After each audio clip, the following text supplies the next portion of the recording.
un grain.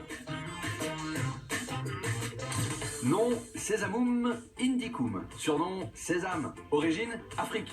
Aujourd'hui, cette plante pousse depuis la Chine jusqu'au Mexique. En cuisine, c'est surtout ces graines qu'on utilise dans le salé comme dans le sucré. Noir ou doré, en huile ou en pâte. Et si Paris s'ouvrait au sésame?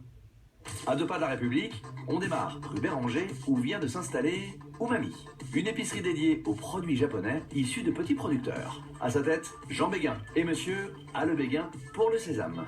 Le sésame est un des produits phares de la cuisine japonaise. C'est un goût qu'on retrouve dans les soupes, dans plein de produits, dans des dressings, dans des pâtisseries. Vous référencez combien de sésames? Une vingtaine de sortes à peu près, des sésames broyés, des sésames en grains, des sésames en pâte, des sésames aromatisés avec des goûts de wasabi ou de prunes japonaises. Et vous vous fournissez où? C'est la maison Wadaman, il est près de la ville de Osaka. Ça fait plus de 130 ans, c'est un tout petit producteur qui travaille vraiment très bien ce produit, qui fait très attention à sa qualité, qui s'est certifié en bio. Il travaille exactement les différents types de sésame, le noir, le blanc, le doré. Votre sésame, il vient du Japon? Il y a un tout petit peu de sésame qui est produit au Japon, mais la culture du sésame se fait en Amérique latine. Allez, on apporte le sésame en cuisine.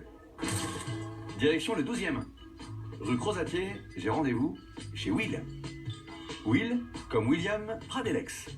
Et ce chef est du genre sésamophile. C'est un produit que j'affectionne beaucoup. Je l'ai connu quand j'ai commencé à travailler avec Antonin Bonnet à Londres. J'ai pu voir la capacité que pouvait avoir le sésame dans les plats au niveau de son goût toasté quand on en fait du gomasio par exemple. Le gomasio, c'est un mélange japonais de sésame grillé et de sel marin. Que ce soit pour les desserts, qui peut avoir une petite touche salée, ou dans des plats qui puissent relever, ramener ce côté un peu comme une cacahuète torréfiée, mais en plus fin. En cuisine, le chef roule des asperges vertes dans un sésame torréfié. Il les escorte d'edamame, ce sont les fameuses févettes de soja. On va avoir l'asperge qui va être tiède, la mousse qui va être tiède aussi, mais à côté on va avoir un condiment qui va être froid, donc on va jouer aussi avec les différentes températures. Et également sur les textures, avec la pâte de gomasio et la mousse grasse de sésame noir. Quelques pousses de shiso, des pétales de radis, et vous obtenez une belle composition végétale avec les notes de noisette d'un sésame puissant.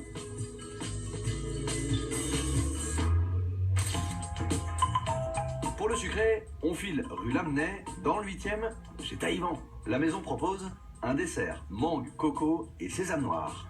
Il est signé François Dobinet. Une grosse partie du sésame noir vendu dans le monde, c'est simplement du sésame doré coloré en fait. On maquille le sésame quoi. Du coup, comment reconnaître le vrai sésame noir? S'il y a des grains ou des graines avec et sans l'enveloppe, c'est plutôt caractéristique d'un bon sésame noir. Pour réaliser sa glace, le chef mélange le sésame noir et le lait. Il monte une crème au sésame. Avec cette pâte de sésame, il façonne une meringue à l'italienne qu'il coule dans un moule sphérique. Il dessine un rond de pâte de sésame sur un tour de potier, dépose une mousse à la mangue, puis il ajoute la crème onctueuse de sésame, la meringue au sésame, des copeaux de coco et la fameuse glace.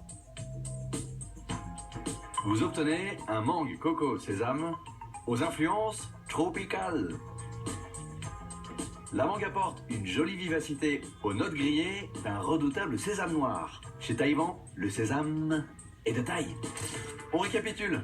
Le sésame, ce n'est pas que sur les burgers. Avec l'asperge ou avec la mangue, le sésame est une formule magique.